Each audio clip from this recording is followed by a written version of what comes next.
برنامه رو در رو به همراه آقای امیر شهرتی، کارگردان فنی برنامه. 8 بامداد به وقت محلی کالیفرنیا و 5 از ماه می 2018 میلادی.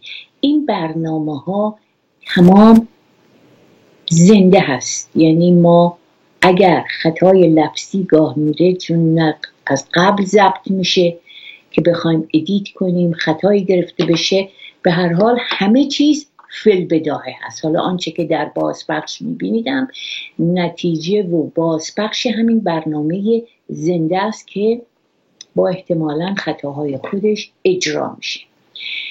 در 2 هفته گذشته برنامه رو اختصاص دادیم به وضعیت اجتماعی، موقعیت اجتماعی زنان عرب قبل از اسلام و اینکه بسیار تحریف شده اوضاع زنان مستقل و آزاده عرب قبل از اسلام و این حرف دروغ که اعراب قبل از اسلام دختران خودشان را زنده به گور می کردن.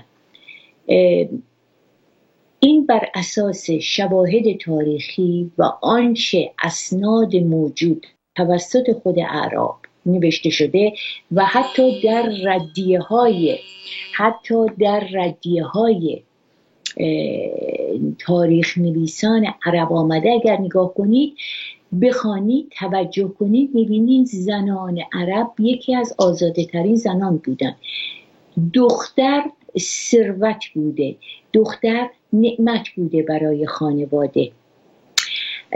زنان در این صحاری عربستان لخت و پتی میگشتند، حجابی مطرح نبوده، حجاب که هیچ، حتی اون پوشش ظاهریشون هم به حد اقل بوده. یکی از شعر و عاشقی، شعر چقدر رواج داشته بین جوانان و عشق و عاشقی و شیفتگی و اینکه زنان عرب برای دلبری و عاشق شدن و به دام انداختن سینه های خودشون رو نشان میدادن، مثل امروز زنان در غرب که مد شده امروز اندکی سینه ها رو برای سکسی بودن یا زیبایی نشان میدن که خیلی هم قشنگه به نظر من. اون موقع قبل از اسلام 1400 سال پیش زنان عرب این گونه میچرخیدن در کوچه و خیابان، در محافل و هیچ موضوع سر این که البته اسلام آمد و گفت اینها بیش از حد دیگه بی بند و بار هستن، اما موضوع بر سر این هستش که زن ثروت بوده، نعمت بوده و این دروغ اسلام هست که زنان رو زنده به گور میکردن. نه، هر کسی صاحب دختر می شده چه بسا براش ارزش بیشتری داشته تا اینکه صاحب پسر بشه. حالا اون موقع که مشاغلی نبوده، ادارات نبوده، بگیر و ببند و زد و خورد و اینها، به مقدار تجارت بوده که این زنها در تجارت شرکت داشتن، اتفاقا موفق بودن. بزرگترینش هم یکی از آشناترینشون هم خدیجه، حضرت خدیجه همسر پیامبره که یکی از مشهورترین تجار بود و پیامبر استخدام شدن و کارمند ایشون بودن، کارگر ایشون بودن. و بعد اینقدر آزادگی بود در بین زنان عرب قبل از اسلام، منتظر نبودن مرد از آنها خواستگاری کنه، اونها از مرد خواستگاری میکردن. کما اینکه حضرت خدیجه از پیامبر اسلام خواستگاری کرد که سالها جوانتر از خودشون بودن و پیامبر اسلام هم پذیرفتن. پس یک دنیای آزاد و مدرنی قبل از اینکه مدرنیته آغاز بشه در قرنهای اخیر، در چند 2 قرن اخیر، این مدرنیته در بین زنهای عرب قبل از اسلام بوده. حالا توجه کنید به شرایط مکه. مکه مرکز تجاری و زیارتی شبه جزیره عربستان بود، از همه جا می آمدند. و تنفروشی زنان نیز یکی از راه‌های کسب درآمد در این شهر بوده و نقش مهمی در درآمد برخی از خانواده‌ها داشته است، تا آنجا که گفته می‌شود بزرگان یکی از قبایل از پیامبر خواستند که زنا را برای آنها حلال کند تا مسلمان شوند، چون کسب و کار آنان از این راه است. زنان تنفروش با پارچه سرخ رنگ شناسایی می شدند که بر در خانه می آویختند. بیشتر این زنان همسران مشخص و متشخصی داشتند، یعنی بیشوهر نبودن، شغلشون بود، یک موضوع قبول شده بود. و نامهای این زنان که به روایتی 9 و به روایتی دیگر بیش از 10 نفر بودند و خب اینها تا نام زنهای مشهور عرب که زن افراد متشخص بودند و چنین کار را انجام میدادند هم در تاریخ ها آمده. از دید اسامه عکاشه نویسنده مصری، بخشی از نزاع بر سر اسلام در مکه به سبب همین سنت بوده. جنگ را افتاده، پیامبر گفتن نه، این سنت باید بر بیفتد. حتی اوکی، من هفته گذشته خدمتتون گفتم اگر مردی از همسرش صاحب فرزند نمیشد، یعنی اشکال از مرد بوده، با توافق شوهر این زن میتونسته با مردان دیگر همخوابی کند، با مرد زیباترین شاید مرد، سالمترین مرد، و وقتی که آبستن میشده از آن مرد غریبه هیچ شرمی هم نبوده، یک سنت پذیرفته شده بوده. به آغوش همسرش برمیگشته، همسر با ادامه همخوابی با او فرزند در شکم رو که از دیگری بوده فرزند خودش میدونسته و اون مرد رانده میشده، هیچ وقت هم نمیومده ادعا کنه یا جار بزنه که من این فرزند منه. و این گونه این سنت تا زمان پیامبر بود، قبل از اینکه بهشون وحی بشود. من به این مسئله یه دفعه الان فکر کردم چرا پیامبر اسلام بعد از حضرت خدیجه که 4 فرزند داشتن، با وجود اینکه خدیجه یک زن مسنی هم مسن‌تر هم بود، زنان بسیار جوان زیبایی داشتند، زینب، عایشه، چرا صاحب فرزندی نشدند؟ در حالی که عاشق بودن اونها و از خدا میخواستن از پیامبر اسلام فرزندی داشته باشن. یک امتیاز تاریخی محسوب میشد و چگونه شد که با تعداد شاید بیش از 15 همسر اختیاری غیر از حضرت خدیجه صاحب فرزند نشدن؟ خب پس این یک سنت پذیرفته شده بود که زنان اگر همسرانشون نمیتونستن برای اونها فرزند بیارن، میتونستن با مرد دیگری هم بستر بشن و فرزند بیارن و اسم قانونی شوهر رسمی خودشون رو بر روی فرزندا میذارن و کسی هم نمیفهمید.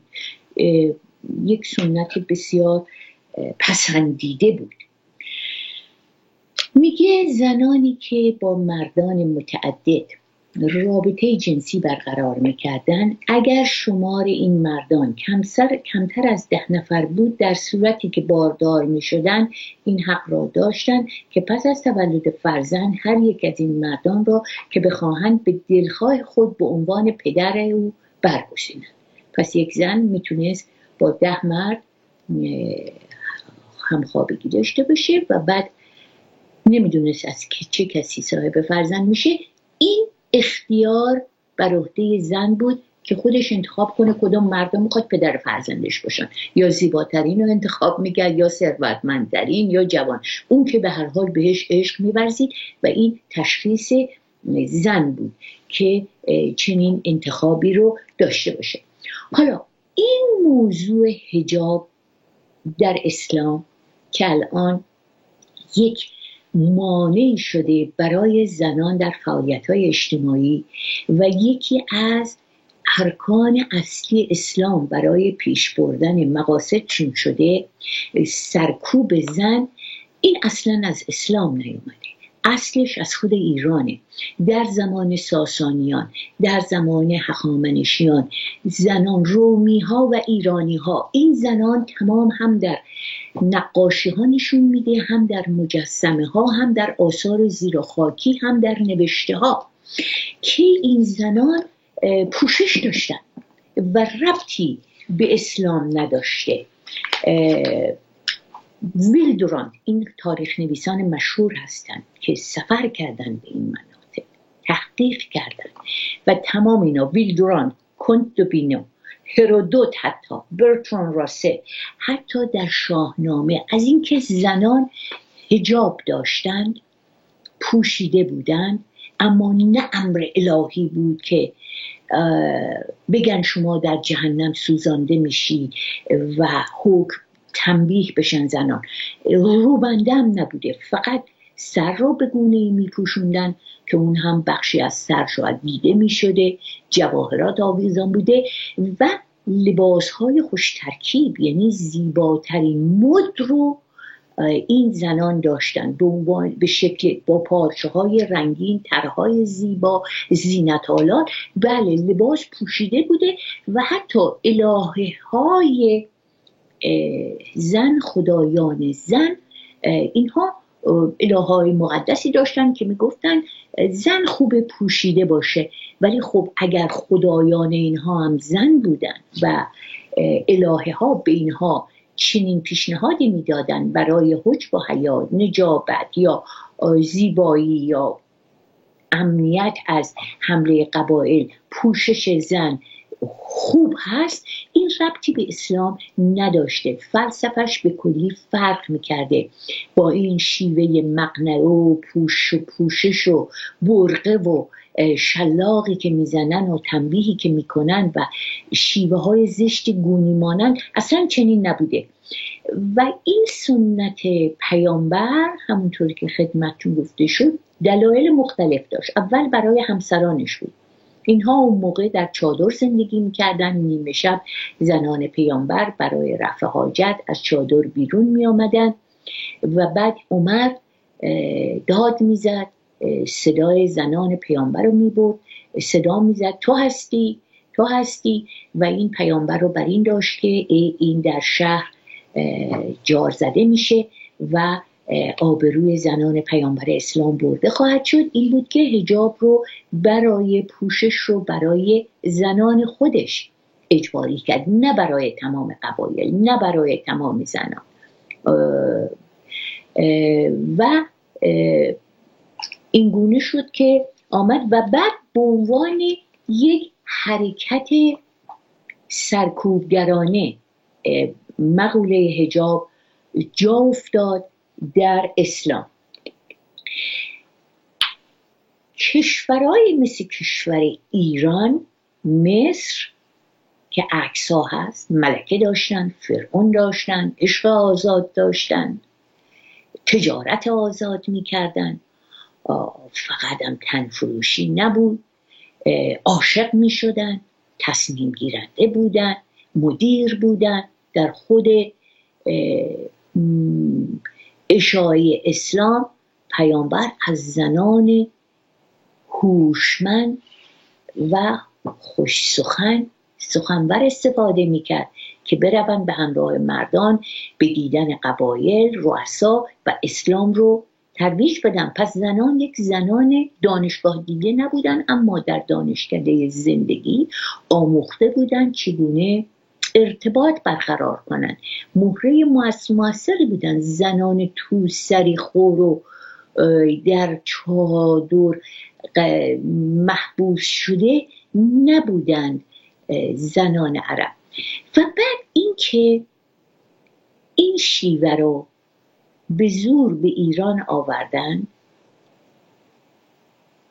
زنان ایران نیاز نداشتن، خودشون این پوشش رو داشتن.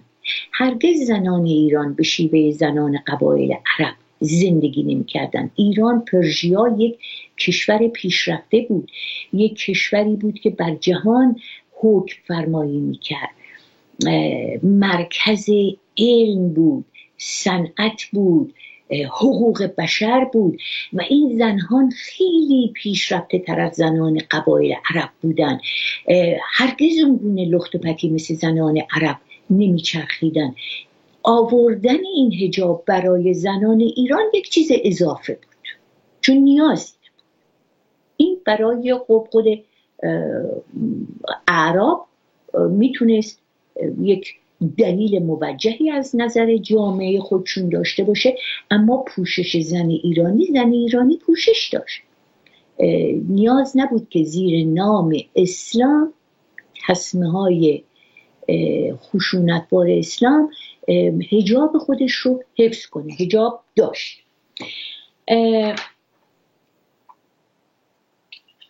پس این فقط مخصوص اقوام بدوی و بیابانی بود که زنان لخت و پتی میگشتند و اصلا با فرهنگ ایران و روم و یونان باستان هیچ سنخیت نداشت. اونها به نوعی این پوشش رو داشتن، حجاب رو رعایت میکردن. حالا اگر میگن قبح زنانه، قبح زنانه رو هم داشتن و نیازی نبود که به این مناطق این گونه قوانین رخنه پیدا کنه. پوشش های بلند و شیک و تزیین شده و این آیینی بود، بیشتر از این که خدایی باشه و آسمانی و از غیب آمده باشه. و دوران مادرشاهی بود کلن قبل از مذاهب و این مذاهب ابراهیمی آمدن و با مرد با گاواهن و زراعت و خانه‌نشین شدن، چون قبلها مرد برای شکارچی بودن، میرفتن دسته دسته و ماها باز نمیگشتن، در غارها میموندن، در کوهها با از بین میرفتن و این زنان بودن که با فرزندانشون در یک جا ساکن میشدن. حالا ییلاق و قشراق هم میکردن، اما از وقتی که کشاورزی باب شد دیگه زن ماندگار شد، زبان را آفرید، زبان را اختراع کرد برای اینکه انسان اولیه رو میگیم با فرزندان ارتباط برقرار کنه. معماری رو اختراع کرد برای اینکه پوشش داشته باشه به هنگام سرما و باران و طوفان و برف. باید فکر خودشو به کار میبرد، از چوب درختان باید یک پناهگاهی درست میکرد و کاسه برای غذا خوردن، برای آب برداشتن، قاشق برای اینکه هم بزنه آشی رو، شوربایی رو، از الیاف ملافه درست کردن، تشک درست کردن، میز و صندلی. تمام اینها اولین اختراعات زن بود، چون زنان به شکار نمی رفتن، در یک نقطه بودن با فرزندان گروهی و باید فکر چاره می کردن برای تنازع بقا. پس اینا، ولی وقتی که مرد از در واقع به زراعت آمد و بعد به تربیت خود حیوانات پرداختن، مشغول شدن، دیگه نیازی برای رفتن به شکار جهت تنازع بقا ندید. ایستاد و با زور بازو زن رو آرام آرام اختیارش رو پس زد و بعد با آوردن ادیان دیگه این رو آسمانی کردن و چون نیروی بدنی، قوه جسمانی مرد میچربید بر زن، زن رو با ضرب و شتم آرام آرام از اختیارات سلب اختیار ازش کردن و این گونه زن رفت به خانه نشست و تا قرنها رفت به دوران مدرنیته و تکنولوژی که بعد 2 جنگ جهانی اول دوم و زنها آمدن کارخانه ها رو تصاحب کردن، مشاغل اجتماعی، و به این سرعت گرفت و بعد استعداد ذاتی زن نشان داده شد در مدیریت، در خلاقیت، در همه رشته ها و دیدیم که جهان به چه سرعت در 2 قرن اخیر پیشرفت کرده ولی قرنها به شیوهی بوده، یک شیوه بوده، عقب افتاده بوده، نه فقط در ایران، در تمام جهان.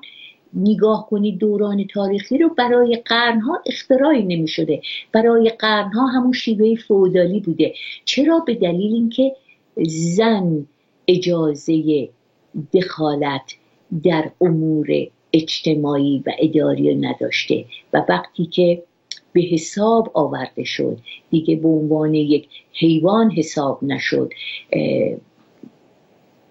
ارج گذاشتن در فکر و در ذهن و دانشگاه دید، فکرشو تربیت کرد، از او صلاح و مشورت خواستن، خودش آمد جلو. میبینیم که الان جهان خیلی پیشرفتاش بر اثر همین شراکت زن و مرد است که اینها مثل دو قطب هستن، دو طرف ترازو. نمیشه یک کسی یک کدوم باشن دیگری نباشه. من با مادرشاهی هم مخالف هستم. حالا یه مدت مادرشاهی بود، اون موقع هم ظلم به مرد بود. هم با پدرشاهی هم با مادرشاهی باید به گونه‌ای این ترازو در یک سطح قرار بگیره. حالا یک کسی کارهای دیگری رو میتونه انجام بده که برتری داره بر زنان و گاه زنان کارا رو انجام میدن که برتری دارن، گرچه امروز این معادلات به هم ریخته. مثلا یه موقع رشته‌هایی مثل فیزیک، شیمی، ریاضی، تکنولوژی اصولا میگفتن اینها رشته‌های مردان است، زنان بهتره به حرفه‌های خانه‌داری، هنر اینا. ولی باز ما میبینیم در همون رشته‌های زنانه که هنر هست، آشپزی هست، خیاطی هست، طراحی هست، میبینیم مردان خیلی استعداد نشون دادن. یا در رشته‌های ریاضی و رشته‌های مردانه، حتی در ارتش، در خلبانی، در جنگ، ما میبینیم زنها هم از خودشون قدرت نشون دادن. تا آنجا که ارتباط داره به استفاده از فکر، هیچ نمیشه گفتش که کمتر هست یکی از دیگری. ولی جسمانی، البته یک موضوع جالب دیگر این هستش که در دوران بسیار قدیم زن و مرد از لحاظ جسمانی مساوی بودن. یعنی زنها قوی البنیه بودن، مثل امروز نبودن.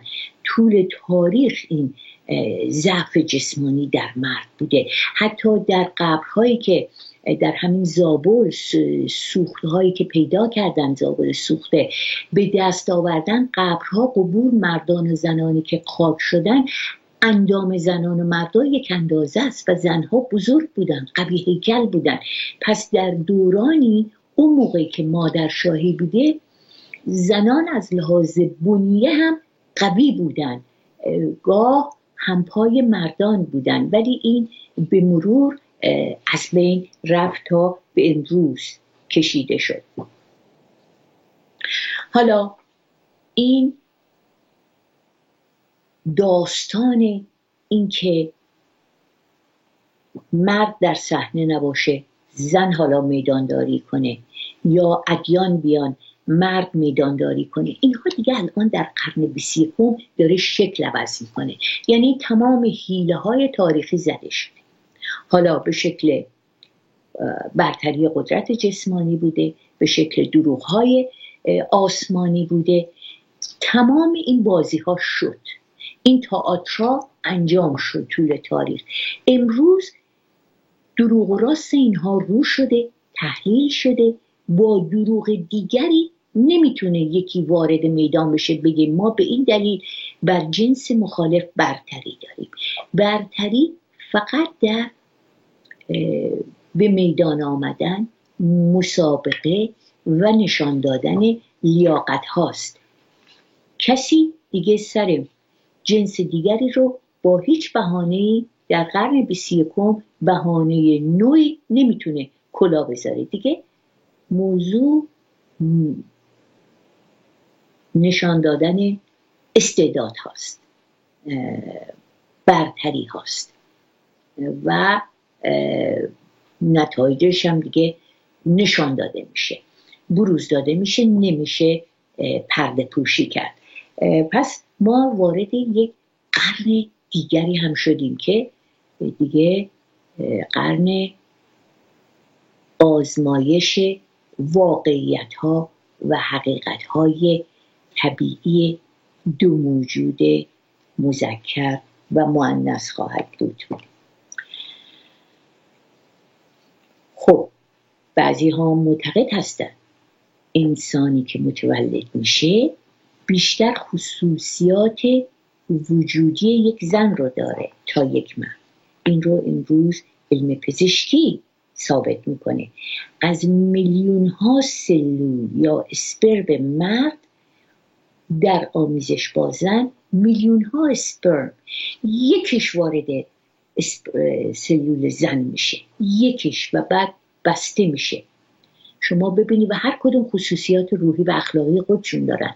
یعنی این میلیون ها اسپرم وقتی میاد با زن که یکیش وارد سلول زن بشه و اون نطفه بسته بشه، هر کی زودتر رسید، هر کدوم از این سلول ها اسپرم ها اون شخصیت رو دختر یا پسر با خصوصیات اخلاقی مثلا من تشکیل میدن. اگر یک سلول دیگری از اسپرم دیگری از پدر من زودتر از اون اسپرمی که من بودم میرسید، شاید هم از لحاظ شکل، حتما هم از لحاظ خصوصیات اخلاقی فرق میکرد. هیچ کدوم از اینها مشابه نیستن. خب این اسپرم مرد دی ان ای کودک رو، دی ان ای رو جایگزین میکنه، حمل میکنه. اما اسپرم زن، سلول زن هم دی ان ای داره، هم تمام مشخصه ها و شبکه و مجموعه‌ای که میتونه نوزادی رو به طور کامل به وجود بیاره. پس یک زن نقش بارزتری برای به وجود آوردن موجود کودک انسان داره تا یک مرد. پس نمیشه به او گفت یک انسان ناقص العقل، نصفه، یک موجود که با جانوران میشه مقایسش کرد. این معیارها، این گفته ها با حقایق علمی امروز باید رد بشه و این گونه نگاه نشه به زن یا حتی به مرد. و اینکه اسلام در زمان خودش آمد به این بهانه زنان رو خانه نشین کرد. آیه 51 و آیه 34 سوره نساء: مردان به خاطر مردانگی و به خاطر اموالشان که خرج میکنن بر زنان برترند. پس چی شد؟ شغل زنان که تجارت بود، شغل زنان که تنفروشی بود در عربستان، وقتی اینها رو ممنوع کردن و در حاشیه در کنار مرد، که گفتیم باز زنها هرچند در حاشیه ولی نقش اساسی داشتن در جنگ ها، در تشویق مردان به رفتن به میدان جنگ، در رساندن آسوقه به سربازان، در آوردن آب از چشمه ها، در پختن غذا، دوختن لباس ها. اینها همه زنان بودن. و وقتی که دیگه اسلام شد، حمله و گرفتن و جنگ و غارت و پخش توزیع اموال غیر، خب مردان ثروتمند می شدن.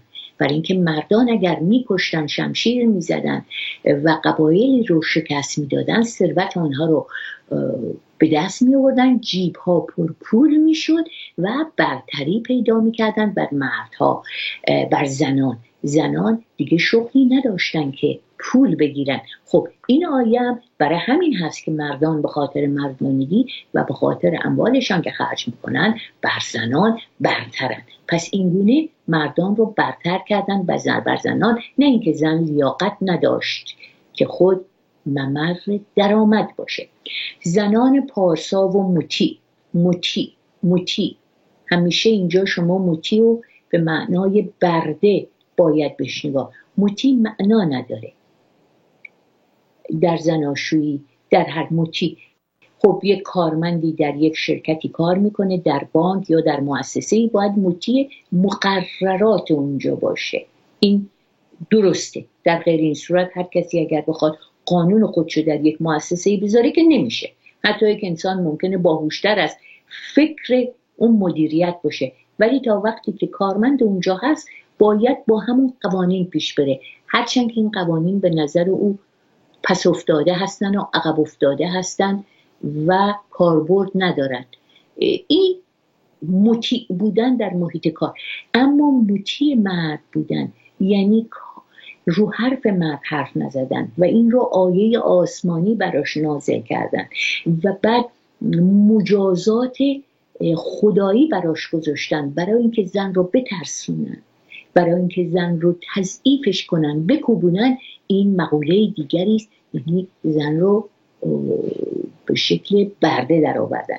میگه زنان پارسا و مطیع، هرگز از مردان پارسا و مطیع حرف نمیزنه. در غیاب شوهران عفت خود را حفظ میکنن. حالا قرار نیستش که یک مرد وقتی میره جنگ زن فوری بره 2 روزه عاشق بشه و عفتشو از دست بده. اگرم یک نیاز جسمی برای زنی هست که ماه‌ها و سال‌ها شوهرش در غیبته، خب یک حس طبیعی است، عاشق میشه، یک حس جنسی داره، طبیعی داره، مسلماً ممکنه عاشق بشه و رابطه جنسی برقرار کنه.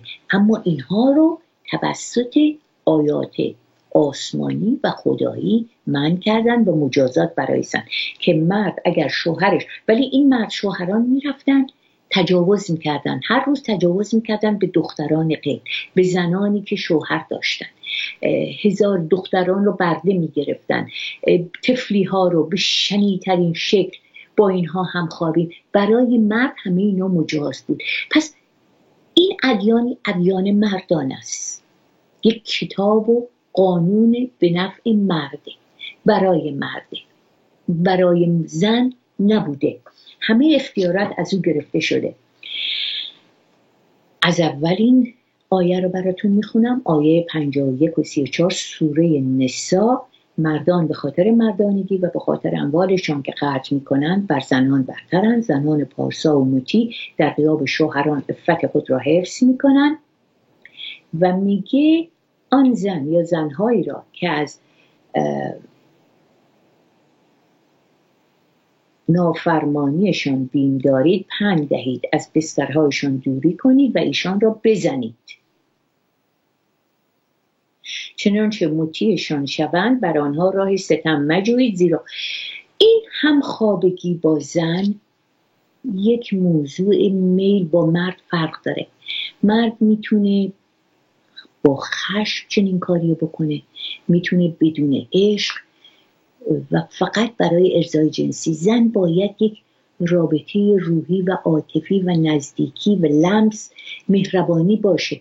اینی که شما اگر زن شما نافرمانی کرد او را بزنید و از بستر دوری کنه، خب زن از خدا میخواد یه همچین مرد خشنی اصلا در کنارش نباشه، در بسترش نباشه. خیلی هم خوشحال میشن زنها که راحت بشن، چون در هر آینه این نوع همبستری تجاوز حساب میشه، نوع دیگری تجاوزه، یعنی غیر خواسته زن.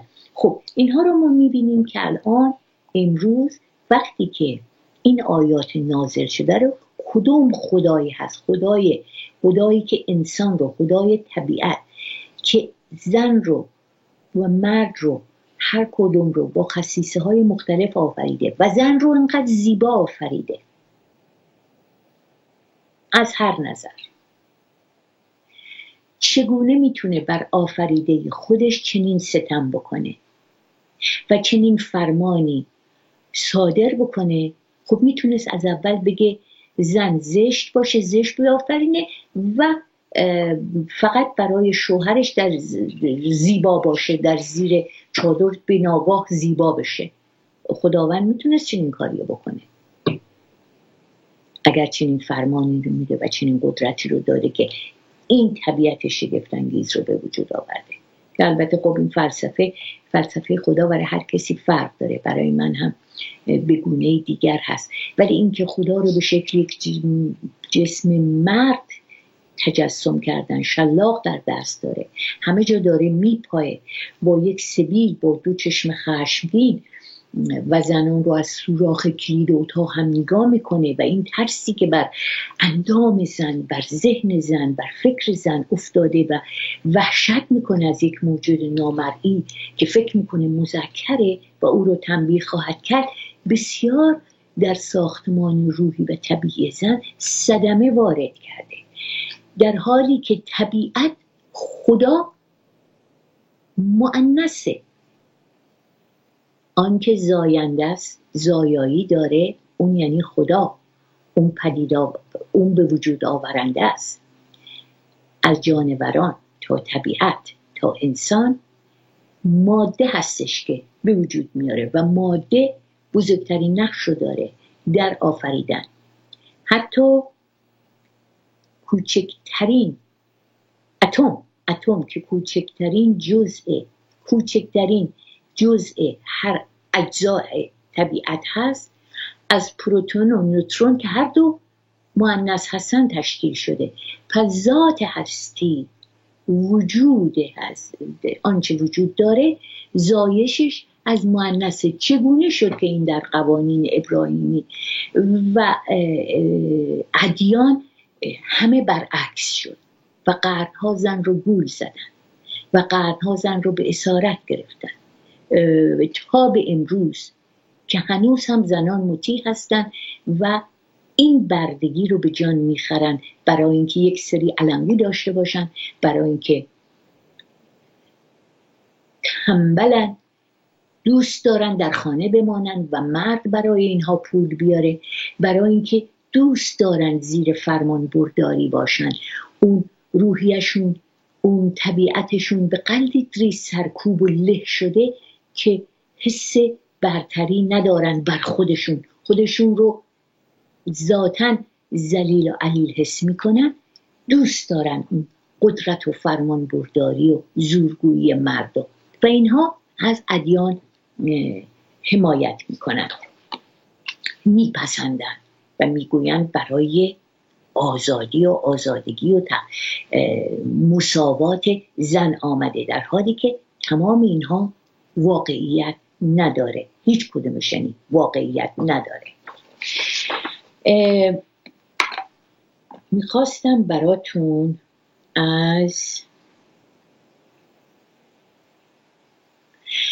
و زنان قبل از اسلام در عربستان به شیوه‌های گوناگون به همسری مردان در می آمدن که بستگی به جایگاه اجتماعی خانوادگیشان داشت. حالا امروز هم تو ایران که یه موقعی بود میگفتن طرف دکتر یا مهندس، این دوتا شغل خیلی مهم بود و اون موقع هم مهم بود. بله، برای زن مهم بود که مردی که به خواستگاریش میاد از چه طبقه ای هست، چی داره، چند رأس شتر داره، چقدر سنجاب زمین داره و اینها همه بودندش، این معادلات بودند. و رایج‌ترین شیوه خریداری زنان بود که به پدر دختر مبلغی میپرداختن. حالا امروز مهره که فرزند یا میگن بعد از ازدواج، ولی اون موقع در موقع بردن زن این پول مبلغ رو باید به پدر دختر میدادن. پس دختر دارای یک ارزش بالایی بود، سرمایه بود برای پدر. پول میگرفت، در ازاش دخترش رو به شخصی که قدرتمند بود میداد و دختر که ممکن بود حتی تازه متولد شده باشد رو از اون میخریدن. پس دختران از زمان تولد سرمایه بودن برای پدر خانواده. شیوه رایج دیگر به اسیری گرفتن زنان در جنگ ها بود که این همیشه بوده، امروز هم هست. ما امروز هم در این دنیای تکنولوژی، در این دنیای باز، در این شبکه‌های اجتماعی تلویزیونی میبینیم که چگونه زنان مورد تهاجم جسمی یا تعرض مردان قرار میگیرن برای اینکه بخوان شغل اجتماعی داشته باشن. در هالیوود، در رادیو تلویزیون ها، در تجارتخانه ها، حتی امروز این موضوع جایزه نوبل هم، کانون نوبل هم یک همچین افتضاح سکسی به بار اومده. زن چون زیباست، چون جذابیت داره و مرد چون به طور طبیعی از همون میلیون ها اسپرم که در یک همخوابی و آمیزش و در یک ارضا شدن در مقابل یک اسپرم زن نشون میده که مردانی خواسته جنسیشون خب میتونه بیشتر از مردها باشه، زنان باشه. پس این همیشه بوده که زن رو به اسارت میگرفتن در جنگ ها، شیوه هاش فرق کرده. خب بعد شیوه رایج دیگر پس به اسیری گرفتن زنان در جنگ ها بود، یا اینکه دو مرد دخترانشان را به یکدیگر میدادن، معروف بود به شغار. شغار یعنی دو مرد دخترانشون رو عوض میکردن. این میگفت من دخترم به تو میدم، تو دخترت رو به من بده. یک معامله یا آشتی جنگی میشد. در مواردی زنان همسرانشون با یکدیگر عوض میکردن. حالا یک در دنیای مدرن میگن کلید بازی یا مناژ تخوا، 3 نفری همخوابه شدن. ولی در دوران عهد اعراب بیابانی این رسم بوده که زنانشون رو گاه مردان با هم عوض میکردن. معروف به بدل میگفتن بدل.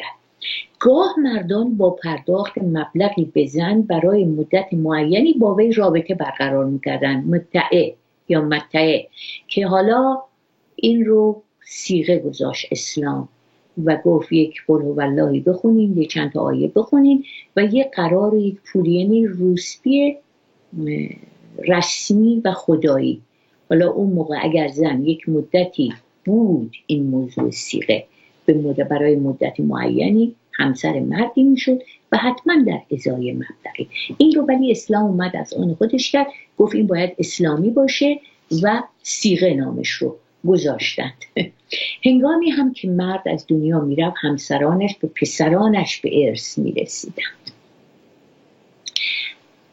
مقت میگفتن در مورد رابطه با محارم همان ممنوعیت‌هایی که در دین اسلام هست پیش از اسلام هم برقرار شد، با این تفاوت که مردان میتوانستند 2 خواهر را با هم به همسری داشته باشند. 2 خواهر را با هم به همسری داشته باشند. خب خدمتتون گفتیم که زینب همسر یک از همسران زیبای پیامبر اسلام مثل حضرت خدیجه خیلی باعثه بود، عطر فروشی میکرد،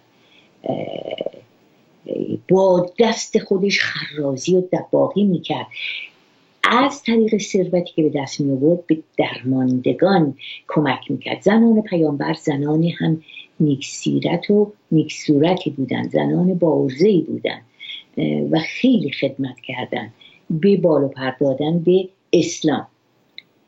و کلن فروش عطر در زمان پیامبر شغل زنانه بود، چون حمام نبود، ماها اینا باید عرق می‌ریختن و برای اینکه بو نگیرن اینها با عطرهای مختلف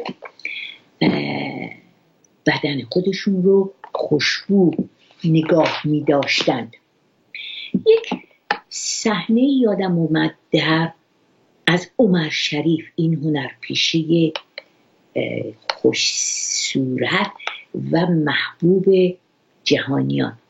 وقتی که بهار عرب شد در اون بحبوحه در میدان التحریر دوربین رفت بر روی عمر شریف که پیرم بود، این مدتی کمی قبل از مرگش هم بود.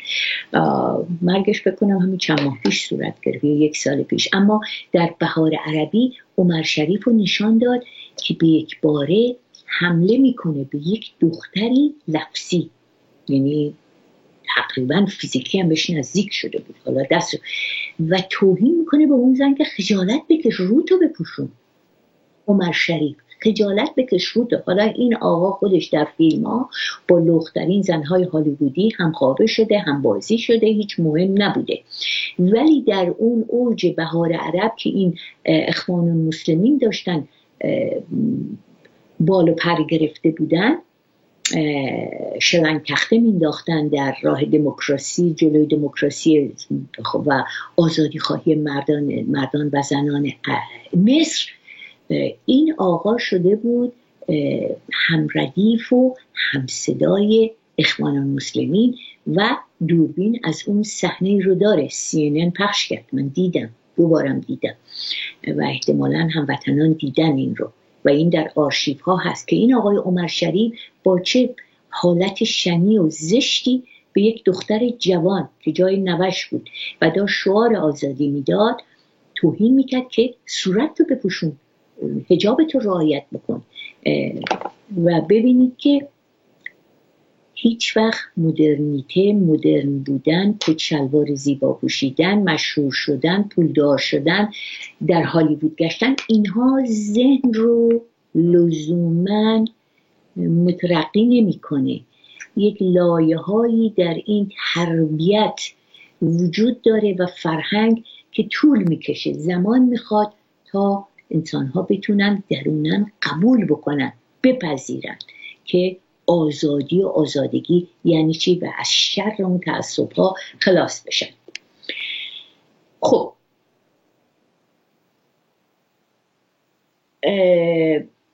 همسری با زنانی که در جنگ اسیر گرفته می شدن را جایز می شمردن. خب اینها را هم که خدمتتون گفتم.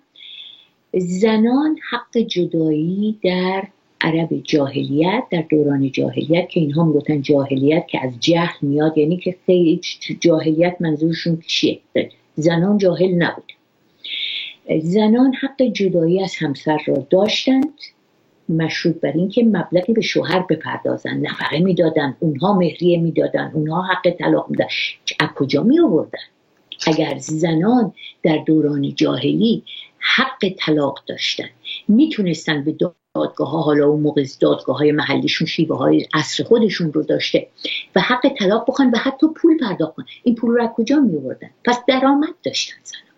زنان تجار بودن، زنها کارگر بودن، دستمزد داشتن، یا به هر شکلی، یا بدنشون بود یا دستشون بود یا از فکرشون بود، پول میدادن به مرد و طلاق میخواستن. خب به این رسم خلق میگفتن که اسلام نیست بر آن صحه گذاشت و در فقه تحت عنوان طلاق خلق رسمیت یافت که زن میتواند با بخشیدن همه یا بخشی از مهریه‌اش از همسرش جدا شود. این بخشش چون به نفع مردان بود اسلام نگه داشت، به نفعشون دیگه، چون باید همه چی به نفع مرد تغییر میکرد. پس این خیلی خوب بود. الانم در اسلام هست اگر زن میخواد جدا شه بخشی یا همه مهریه‌اش رو، سرمایه‌اش رو ببخشه.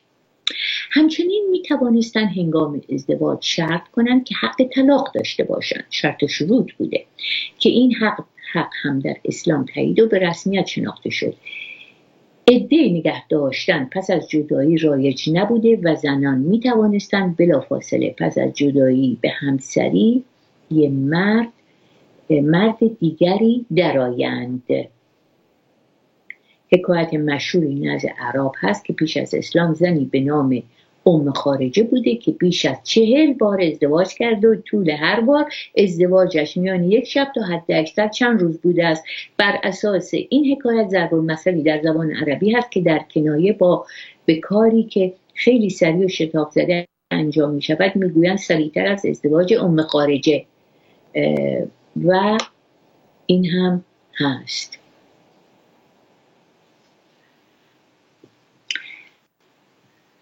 و اشاره شد، باز هم تاکید میکنم در مورد بچه ها هم رسم بر این بوده که مادران بچه ها خودشون رو شیر نمیدادن و بعد از تولد اینها رو به دایه می سپردن و پیامبر اسلام هم مادرش شیر نداد و 8 روایت هست که 8 زن مختلف به پیامبر اسلام شیر دادن که معروف ترینشان بانو یا زنی به نام حلیمه است.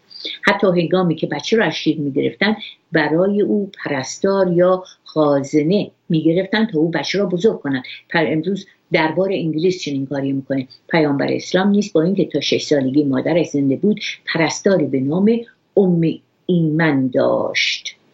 آنگونه که ابن سعد در کتاب طبقات کبیر یکی از مراحل اصلی تاریخ سطر اسلام نوشته دلیل این که بچه ها را از مادران شیر نمیدادن و بزرگ نمیکردن این بوده که زنان بتوانند به راحتی و آزادانه به معاشرت جنسی با همسرانشان ادامه دهند و دوباره باردار شوند.